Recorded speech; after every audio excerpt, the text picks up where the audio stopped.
Bonsoir Anne-Sophie. La baisse de la taxe d'habitation, c'est une des mesures phares du budget 2018, un budget que l'OFCE, l'Observatoire français des conjonctures économiques, vient de passer au crible. Alors, qui sont les gagnants et les perdants en termes de pouvoir d'achat en 2018 ? Alors, les grands gagnants sont, regardez, les 5% les plus riches. Ils vont voir leur niveau de vie augmenter de 1,6%. Et dans le même temps, eh bien, les perdants sont les 5% les plus pauvres. Leur niveau de vie va diminué de 0,6%. Or, les plus aisés bénéficient de la suppression de l'ISF ainsi qu'une fiscalité allégée sur les revenus du capital. En revanche, les plus modestes vont pâtir de la baisse des aides au logement, la hausse des taxes sur le tabac et surtout sur le carburant. Alors certes, le pouvoir d'achat augmentera grâce à la baisse des cotisations, mais surtout à partir d'octobre 2018. Et alors, en 2019, est-ce que ce sera plus équitable ?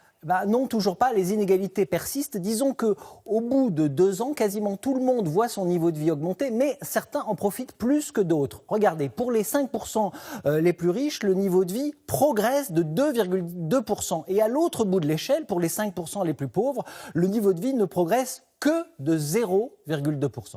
Merci Jean-Paul. Payer des